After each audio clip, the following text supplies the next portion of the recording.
What's up? That's what they say, isn't it? But today, I'm doing a sign. I'm going to make a sign, and I need something to go up on that wall. So when I do my little videos now, you can see this Wally bra. So what I did is, I went on my old computer and used Serif Affinity Photo. Using that, I created these letters, and I've used carbon paper. I don't know if you've come across that before, but this stuff is quite good. It's quite useful for transferring your image or your lettering or whatever onto a workpiece, which is what I've kind of been doing here.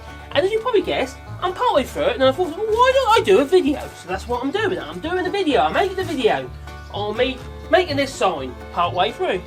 So I'm using this old carbon paper. This is a French one. It says papier carbone en français. What I've done is I've transferred my letters now using the carbon paper, but you could also, if you wanted to, use a bit of wallpaper paste or PVA. You could glue all these down first, and then you just get your router and router them out or chop them out by hand or whatever you want to do, but you've stuck them down. Then afterwards you can either run it through your thickness or get your sander and sand it all off, or hand plane or whatever, get rid of all the paper, and then you'll be left with all your lettering behind. But what I've done, I've used carbon paper because I got some. I can't go and buy anything because we're in lockdown in France and we're stuck here. And if we go out, the gendarmes come along with their guns and they shoot us. Anyway, let's get to the old routing bit, shall we?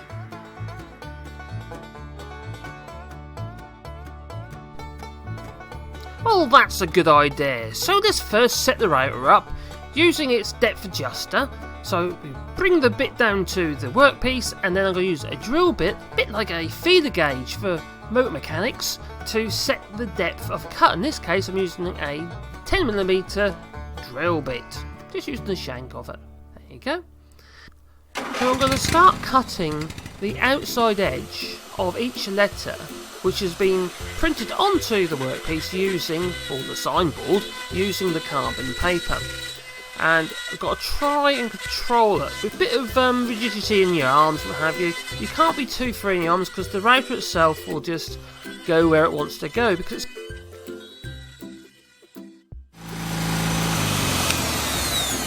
Well, that's made my ears ring, so I'll get some ear muffs. As a word of advice, don't do what I do, do as I say. Now, when you've got your air defenders and you're storing them, it's not a good idea to hang them up on the wall, because whenever you do dusty work, what happens is they fill up with dust.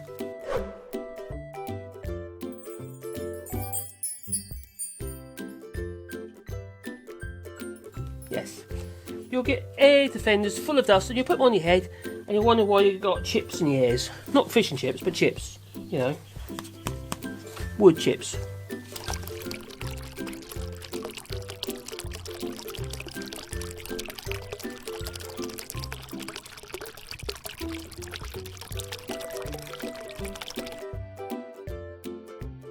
So put me in a drawer. Well, that's a good idea. Obviously, PPE is very important. So it's a good idea to wear your PPE, your personal protection equipment, or working in a dusty environment. It's pretty important, to be honest.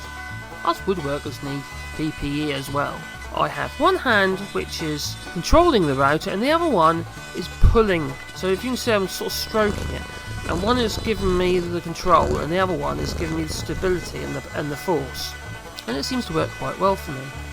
And I'm not too worried if I go over the line a little bit, because it won't really matter too much. But I'll do try and follow it fairly closely if I can. I think the thing you've got to remember is that the actual cutter, because it cuts better in one direction than the other, you always want to be moving against the cutter, not with it. If you try and move with the cutter, that'll try and follow the grain and you end up that'll start looking like my butt. You don't want that, can you? Anyway, while you're here, if you could be most kind and click like and subscribe, and maybe that little bell icon, because then you'll get a warm fuzzy feeling in your pocket, and that'll be me uploading a new woodworking video. And I know you'll be excited about that.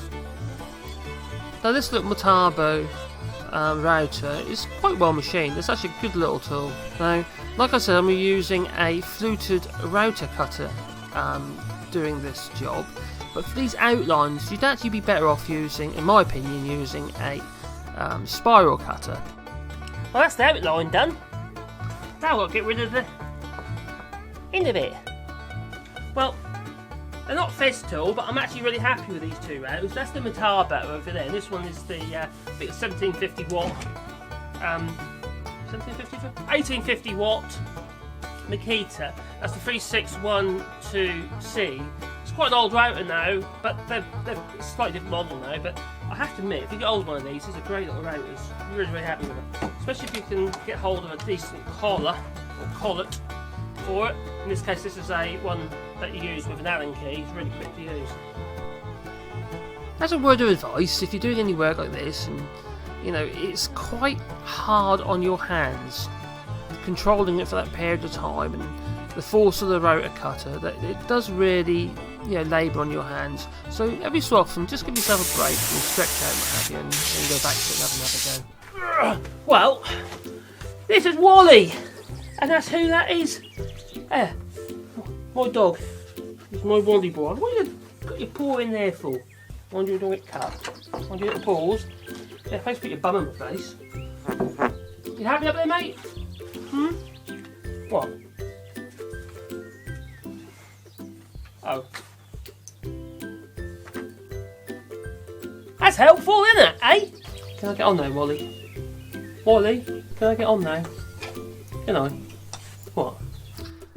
And at this point I realised that I've made a mistake, and that mistake was the depth adjuster. I didn't tighten it properly. So what I thought I'd do, I'll just go over the whole lot again with it set to the current depth, and I tightened up the adjuster so it doesn't move again, and I'll keep my eye on that this time. So it's a lot deeper now than I originally intended it to be. So I'm going to go around all the little layers. We're just going through quite quickly because it isn't too much to take out, just to make sure that I've got all the letters at the same depth. For a change of scenery, I decided that I was going to use a mallet and chisel just to take some of the larger parts, or remove some of the bulk material first before the router went in. Didn't have to do that, but I was just getting a bit bored with the router. I'm just peeling away, in this case just with a firmer chisel. So now I'm going to be using my Makita 1850 watt half-inch router, and I bought this router for about €150 second hand, and I've had it quite a few years now. I have to admit, it's a great tool. It really is a great tool. I don't have any fez tool routers or anything like that because I just can't afford them. So I managed to get this Makita one for a good price, and I have to admit, it's really paid off. Now this part is actually quite labour intensive on your hands as well, because you've got the force of the rotor bit and what have you, trying to take out the material. Whenever you get an area where you've cut the outline already, it will try and lose a little bit of control, so you have to kind of you just got to really grab hold of it, really. It isn't difficult. I'm not trying to make it sound like it's a bit of a monster task, because it's not difficult. You just have to be aware of it and go with the flow and peel away the material with the router until you're happy that it's at the right depth all over. Now, another way of doing this would have been to not remove the material from the inside of the lines. You could have removed all the outside material, so your letters become proud instead of being relieved. That could also look quite nice.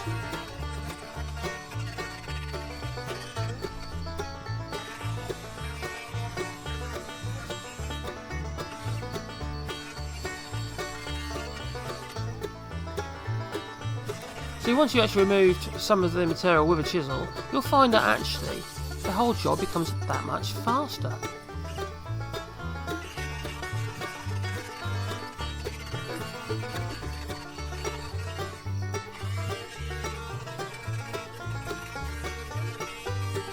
Now I started this job about 6 o'clock, maybe 7 o'clock, 6 or 7 o'clock, and stuck all my letters on and what have you, as you saw earlier.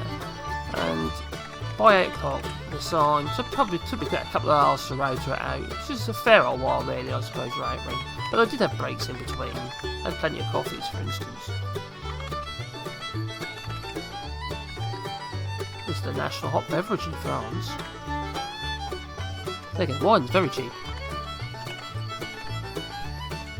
So what I'm doing now, I'm just taking away some of the bulk material. Oh, whoops! Ooh, I did love that over. Oh dear. So that's all the material now, is all removed. I've got to blow it all out, blow all the dust off and what have you. And now, as you see, I've got my can of paint.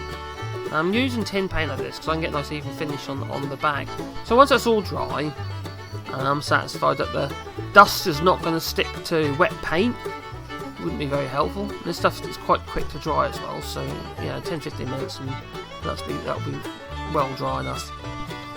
That's done. So I've sanded it all off, and now I'm going to whack a coat of sealer on there.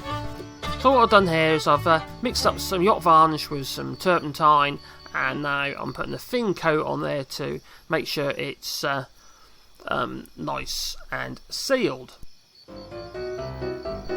Well, that's all done. That's all dried off, what have you. So I need to think about installing it.